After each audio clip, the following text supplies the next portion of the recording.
Mi familia me rogó que me quedara con las 3 hijas de mi hermana o las perdería para siempre, pero cuando dije que no podía, la misma hermana que las abandonó empezó a destrozarme en público. Tengo 29 años y hace una semana recibí la llamada que más miedo me daba en el mundo, la de mi mamá pidiéndome que me quedara yo con las 3 hijas de mi hermana para que no las volvieran a separar y meter al sistema. Se me encogió el corazón hasta hacerse una pasa de uva. Amo a esas 3 niñas más que a casi nada en esta vida, las quiero como si hubieran salido de mí, y justamente por eso me está partiendo el alma tener que decir en voz alta que, tal como están las cosas hoy, no puedo criarlas a las 3 yo sola a tiempo completo sin arrastrarnos a todos al fondo. Y lo peor no es la culpa, que ya es enorme. Lo peor es que apenas dije que no podía, mi propia familia empezó a llamarme egoísta y sin corazón. Y por si eso fuera poco, mi hermana, la misma que perdió a esas niñas por sus propias malas decisiones y que hoy vive en una carpa que, según ella, es prácticamente una elección de estilo de vida, salió a destrozarme en público como si la villana de esta historia fuera yo, la que las abandonó señalándome a mí con el dedo. Todavía no me entra en la cabeza. Nunca en mi vida me sentí tan dividida entre el amor y la realidad, ni tan sola cargando una decisión imposible. Les cuento todo desde el principio, con cada cuenta y cada detalle, porque necesito que alguien de afuera, que no sea de mi familia, me diga con sinceridad si de verdad soy la mala. Voy a presentarles a las protagonistas de verdad de esta historia, que son mis 3 sobrinas, porque merecen que las conozcan como personas y no como un problema. Valentina, la mayor, tiene 11 años igual que mi hija, es autista, brillante como pocas, y podría pasarse horas dibujando mundos enteros que le salen de la cabeza. Ludovica, la del medio, tiene 8 y vive para la gimnasia, no para quieta ni un segundo y se ilumina cuando le sale una vuelta nueva. Y Rosana, la más chiquita, tiene 6 y es fanática absoluta de Pokémon y los videojuegos, capaz de explicarte durante media hora, con lujo de detalles, porque su criatura favorita es la mejor de todas, mientras te mira fijo para asegurarse de que le estés prestando atención. La última vez me hizo un dibujo de las dos como entrenadoras y lo tengo pegado en la heladera. Vivimos en puntas opuestas del país, pero yo junto millas y ahorro para verlas cada vez que puedo, y cuando voy, exprimo cada minuto. Les armo 1000 actividades, me aseguro de tener un ratito a solas con cada una para que ninguna se sienta menos, y las empujo a perseguir eso que aman. La última vez llevé a Valentina a un museo de arte y se le iluminó la cara de una forma que no me voy a olvidar nunca. Daría la vida por ella sin pensarlo. El problema, y vaya problema, es que dar la vida no paga el alquiler ni agranda las paredes de una casa. Para entender cómo llegamos hasta acá tengo que hablarles de mi hermana Julia, de 32 años. Hace unos 3 años, Julia perdió la custodia de sus 3 hijas por sus propios problemas, unas adicciones que la fueron consumiendo hasta dejarla sin capacidad de cuidar de nadie, ni siquiera de ella misma. Las niñas pasaron poco más de un año separadas en el sistema, y lo peor es que las mandaron a hogares distintos, así que las 3 hermanas, además de perder a su madre, se perdieron entre ellas. Valentina, que necesita rutina y a su gente cerca, la pasó especialmente mal. Solo de pensar en ese año todavía se me cierra la garganta. Del padre ni hablar, desapareció hace años y tiene otros 2 hijos regados con otras mujeres, a los que también dejó tirados, así que de ese lado no hay nada que esperar. Fue mi mamá, de 52, la que dio la pelea y consiguió la custodia de las 3 hace 2 años, y volvió a juntarlas bajo un mismo techo. Y en estos 2 años con la abuela, las niñas florecieron de una forma que da gusto ver. Valentina retomó el arte y hasta ganó una mención en la escuela, Ludovica entró a un equipo de gimnasia, Rosana pasó de una niña asustadiza a una parlanchina imparable. Volvieron a ser niñas, sanas y felices, después de todo lo que vivieron. Mi mamá les devolvió la infancia que su propia madre les había quitado. No había nadie más, ni una tía disponible, ni una abuela por el otro lado, ni un primo. En esta familia, cuando algo se rompe, somos muy pocas las manos para juntar los pedazos. Pero la vida, que a veces tiene un humor bastante cruel, decidió complicar todo otra vez. Hace poco a mi mamá le aparecieron unos problemas de salud inesperados, de esos que no tienen cura, y que le están comiendo la movilidad y la energía día a día. No es algo que se arregle con reposo ni con una operación. Es de esas que solo van para peor, que un día le quitan las escaleras, después el manejar, después el poder levantar a Ava la más chiquita. Los médicos fueron claros, no hay vuelta atrás, solo administrar el tiempo que le queda de autonomía. Por eso me llamó una noche, con la voz temblando de una forma que no le conocía, para preguntarme si yo podría hacerme cargo de las niñas antes de que su salud la obligue a soltarlas y el sistema se las trague otra vez. Me dijo que no tenía a nadie más a quien pedírselo, y esa frase me pesó como una piedra en el pecho durante días. Y ahí estoy yo, del otro lado del teléfono, amando a esas niñas con toda el alma y sabiendo, al mismo tiempo, que mi respuesta honesta iba a sonar como la de un monstruo, porque mi esposo Matteo y yo somos una familia de bajos ingresos, y lo que puedo ofrecer con el corazón no alcanza para lo que la ley y la matemática exigen. Lo que todavía no sabían ni mi mamá ni mi hermana era cuanto había investigado yo ya, en silencio, buscando una salida que no destruyera a nadie. Nuestra situación es esta, y no la maquillo. Después de casi una década ahorrando cada centavo, hace poco más de un mes Matteo y yo por fin compramos un pequeño townhouse de 2 habitaciones donde apenas entramos los 3, él, mi hija Chiara de 11 años y yo. Por mi lado tengo la enorme suerte de un trabajo que me deja trabajar desde casa varios días, así que podría estar para ellas en emergencias, días de enfermedad o un acto del colegio. Matteo, en cambio, tiene un empleo durísimo, imposible de hacer a distancia. Pero meter 3 niñas más en ese townhouse, una de ellas con necesidades especiales que necesita su propio rincón para regularse, no es cuestión de buena voluntad, es cuestión de física. No hay manera de estirar esas paredes. Y para colmo, con la compra nos quedamos otra vez en cero, sin un ahorro de respaldo. Se lo expliqué a mi mamá con toda la calma que pude, le propuse alternativas, le dije que lo había pensado hasta el cansancio. Su respuesta, y la de Julia cuando se enteró, fue llamarme egoísta, calculadora, sin corazón, decirme que no lo había pensado bien. Y eso me quemó por dentro, porque llevo más de 3 años pensando en esto todos los días, desde la primera vez que mi hermana perdió a sus hijas. No es que no quiera. Dios sabe cuánto quiero. Es que querer a alguien con toda el alma no te agranda la casa ni te llena la cuenta del banco por arte de magia. Ojalá funcionara así, ojalá el amor pagara las cuentas, pero no lo hace, y yo tengo que vivir en el mundo real, no en el que a mi familia le gustaría. Y esa diferencia, la que va entre el amor y la posibilidad real, es la que nadie en mi familia parecía querer entender, y la que me tocó a mí cargar sola. Actualización 1. Antes de aceptar el título de desalmada, fui a hablar con quien de verdad sabe lo que dicen los papeles, la trabajadora social del caso de las niñas. Ya me conocía de antes, me había entrevistado cuando mi mamá peleaba por la custodia. Lo que me dijo esa tarde fue a la vez el mejor y el peor consejo que recibí. Muchos en los comentarios me insistieron en que hablara con ella cuanto antes, y por suerte ya la conocía, porque me había entrevistado tiempo atrás, cuando mi mamá estaba peleando por la custodia, para asegurarse de que yo era un buen ambiente para las niñas. Aquella primera vez me entrevistó a fondo durante horas, revisó cómo criaba a mi hija, cómo era mi casa, si había un ambiente sano, si tenía antecedentes, y me aprobó sin una sola duda, incluso escribió en su informe que yo era un recurso familiar valioso. Por eso esta vez la llamé con algo de esperanza, para la parte fría, la logística, para preguntarle si legalmente yo podría llevarme a las 3. Lo que me dijo fue a la vez el mejor y el peor consejo que recibí. Me dijo, con todas las letras, que yo sería una opción excelente, quizás la mejor de todas, que darles un hogar estable conmigo sería de lo mejor que les podría pasar a esas niñas después de todo lo vivido, que se notaba el vínculo, la confianza y el amor que ya teníamos construido. Y cuando ya me estaba ilusionando, me bajó a la tierra de un plumazo. El problema, me explicó, no era yo. El problema era el espacio. La ley exige una cantidad mínima de metros y de habitaciones para aprobar a alguien como tutor de 3 menores, y mi townhouse de 2 habitaciones simplemente no da. No importa cuánto amor haya adentro si el lugar no da. Me explicó que ella no puede aprobar un hogar que no cumple el mínimo legal de habitaciones para 3 menores,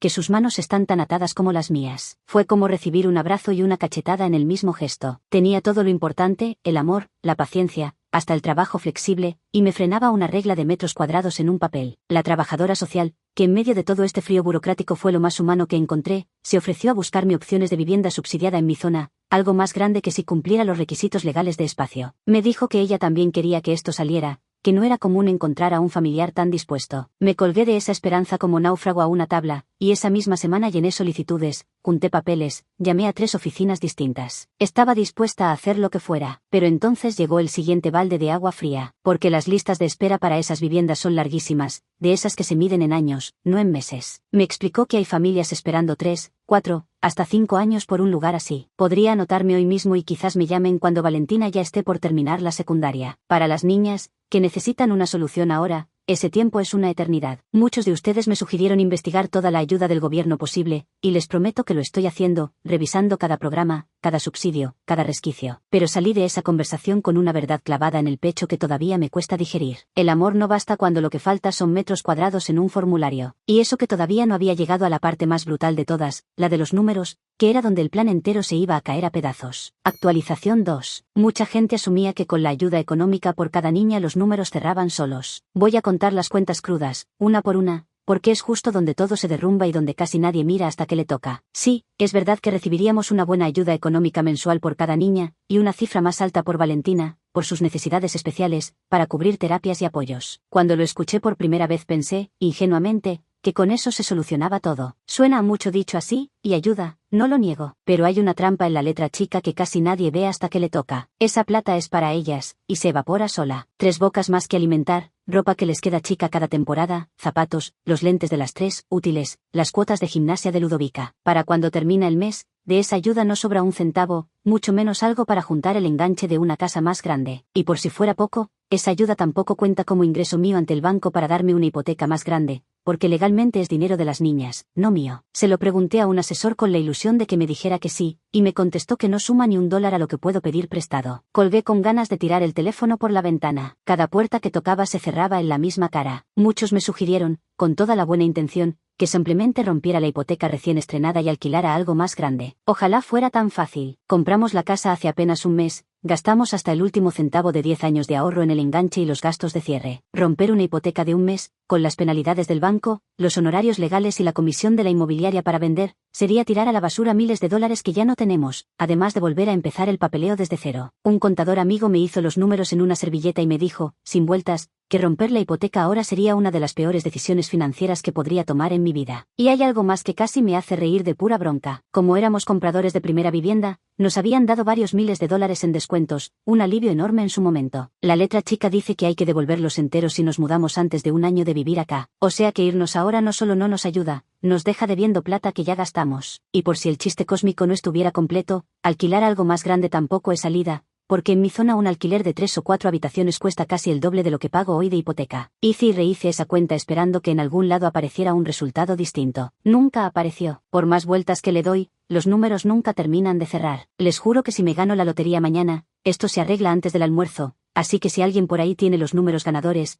mi bandeja de mensajes está abierta las 24 horas. Bromeo para no llorar, porque la verdad es que estar tan cerca de poder ayudarlas y toparme siempre con la misma pared de plata es de las sensaciones más impotentes que he vivido. Pero el espacio y la plata no eran mis únicas dudas. Todavía flotaba una pregunta que varios me lanzaron sin filtro, y que a mí también me quitaba el sueño. Si de verdad estaba capacitada para criar, encima de todo, a una niña con necesidades especiales. Actualización 3. Varios me escribieron preocupados preguntando si yo estaría preparada para criar a una niña autista, si no me quedaría grande, y quiero responderlo de frente porque es importante. La verdad es que Valentina no me asusta ni un poco. En la preparatoria pasé casi 2 años haciendo voluntariado con niños con necesidades especiales, algunos con cuadros mucho más intensos que el de Valentina, así que sé bien lo desafiante que puede llegar a ser, y aún así te digo con la mano en el corazón que mi sobrina no entra en lo que yo llamaría difícil. Funciona distinto. Sí, necesita su espacio, su independencia, sus rutinas, y batalla a veces con lo social y con regular sus emociones. Pero nada de eso me queda grande. Es más, mi propia hija Chera funciona muy parecido a Valentina en muchas cosas, y por eso se entienden casi sin hablar, con miradas y códigos propios. Ya sé cuando Valentina necesita silencio, cuando un abrazo y cuando simplemente que la dejen ser. Mi paciencia con estas niñas, modestia aparte, no tiene fondo, la fui entrenando toda la vida. Lo que a otros les parece un obstáculo enorme, para mí es simplemente conocer y querer a la niña que tengo enfrente. Por suerte, en este punto las cosas por fin juegan a mi favor, para variar. Muchos me preguntaron cómo cubriría los gastos de salud de 3 niñas más, y resulta que ese es uno de los pocos frentes donde estoy tranquila. Mi esposo Mateo tiene en su trabajo un plan de beneficios buenísimo, de esos que cubren casi todo, dental, lentes, medicamentos y hasta terapia, y ese plan se extendería a las niñas si tuviéramos la custodia. Y vaya que lo necesitarían, porque las 3 usan lentes, y Rosana, la más chiquita, tiene el don especial de perder o romper los suyos cada 2 por 3, ya lleva 3 pares este año. Sin ese seguro, cada par nuevo, cada visita al dentista, cada sesión de terapia saldría de un bolsillo que ya está vacío. Con la terapia cubierta, además, Valentina tendría el acompañamiento que a veces necesita sin que eso nos funda. Es una de las poquísimas piezas de este rompecabezas que encaja sin pelear. La otra pieza que encaja, y que me llena el corazón, es mi hija. No le conté nada de todo esto para no ilusionarla con algo que quizás no pase, no sería justo para ella. Pero les puedo decir que Chiara lleva desde que era chiquita rogándome un hermano o una hermana.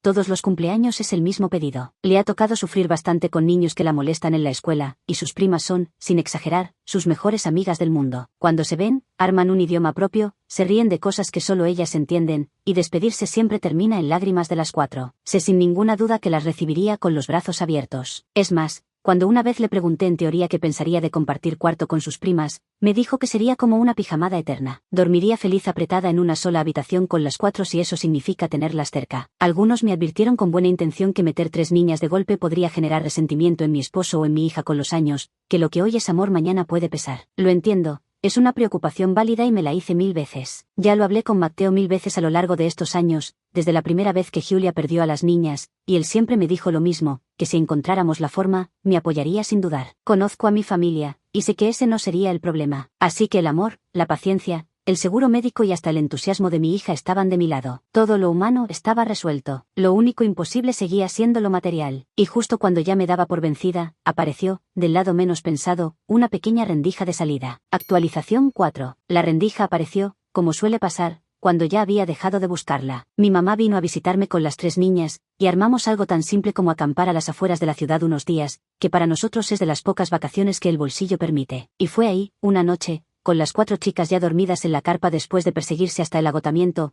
con mi mamá y yo mirando el fuego con un té en la mano, que por primera vez hablamos en serio sin gritos, sin acusaciones, sin el teléfono de por medio que todo lo empeora. Lejos del ruido, mirándonos a la cara, encontramos un punto medio que nunca había aparecido en meses de discusiones telefónicas. Resulta que la única cosa que ataba a mi mamá a vivir tan lejos era su médico, porque de trabajar ya está jubilada. Lo de no querer sacar a las niñas de su escuela, con todo respeto, se caía solo, porque si me las llevaba yo también tendrían que cambiarse. Que nos mudáramos nosotros era imposible, porque Mateo y yo tendríamos que renunciar a nuestros trabajos, y justo el de él tiene esas prestaciones médicas que no nos podemos dar el lujo de perder. En cambio mi mamá está jubilada, no la ata un empleo, solo su médico. Así que la conversación giró hacia lo único que tenía sentido, que se acercara a ella. El plan que armamos entre las dos, esa noche junto al fuego, es este, y con solo escribirlo siento que por primera vez en meses puedo respirar hondo. Mi mamá va a tomarse este año para juntar lo que pueda y mudarse cerca de mí. Su miedo más real, más que la plata, era quedarse sin su médico de confianza en plena enfermedad, así que ya quedó en pedirle a su doctora una derivación formal para un especialista en mi ciudad que le siga el tratamiento sin cortes. Con eso resuelto, lo demás empezó a acomodarse. Mientras tanto, para aliviarle la carga desde ya, yo me ofrecía llevarme a las niñas durante todas las vacaciones largas del colegio, el verano entero, las de mitad de año y las de fin de año. Sí, la casa va a quedar apretadísima esas semanas, pero como el grueso del verano igual lo pasamos acampando afuera, el encierro no sería ni tan largo ni tan asfixiante. Chiara, cuando le conté que sus primas vendrían todas las vacaciones, saltó de la cama y empezó a planear en qué cajón les iba a hacer lugar. Ya se lo conté a las niñas y no lo podían creer. Ludovica quiere anotarse en un club de gimnasia cerca de mi casa para el verano.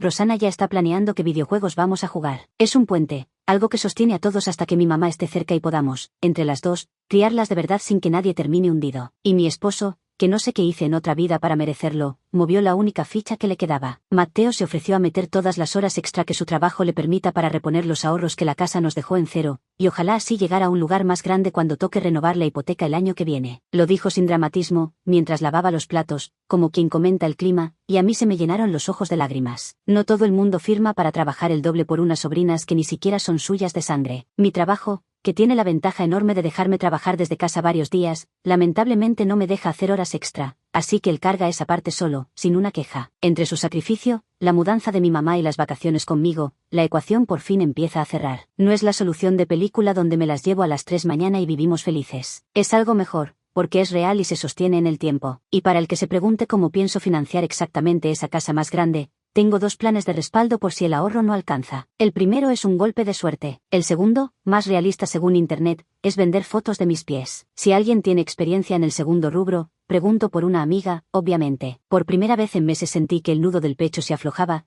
que había una salida que no dejaba a nadie afuera. Duró poco la calma, porque justo cuando volví a respirar, estalló una tormenta que no había puesto en mis cálculos, y venía del lugar que menos esperaba, de mi propia hermana. Actualización 5. Y ahora llego a la parte más fea de todas, la de Julia, que muchos me venían preguntando. Mi hermana encontró de alguna manera lo que yo había escrito pidiendo consejo, y perdió la cabeza. Empezó a bombardearme con mensajes y audios de voz cada vez más venenosos, a cualquier hora de la madrugada. En uno me llamó traidora y ladrona de hijas, en otro lloraba diciendo que yo siempre había envidiado su vida y que por eso me quería quedar con las niñas. Escuchar esos audios, sabiendo dónde y cómo vive hoy, era surrealista, lo cual, viniendo de la persona que las perdió y que no ha movido un dedo para recuperarlas, tiene un descaro que todavía me deja sin palabras. Le resultaba más fácil grabarme audios a las 3 de la mañana que dar un solo paso real para recuperar a sus hijas. En 2 años nunca completó un tratamiento, nunca fue a una sola audiencia, nunca preguntó de verdad cómo estaban. Pero para atacarme a mí sí le sobraba la energía. Pero no se quedó en lo privado, que hubiera sido lo decente. Julia armó un show en sus redes, publicando en Facebook posteos larguísimos y dramáticos sobre la clase de hermana desalmada que soy, pintándose ella como la madre coraje a la que toda la familia le dio la espalda por pura maldad, sin mencionar jamás, claro está, el pequeño detalle de por qué perdió a sus hijas en primer lugar. Varios conocidos y hasta parientes lejanos me escribieron preocupados, preguntándome si era verdad lo que ella contaba, si de verdad le había dado la espalda a mi hermana enferma,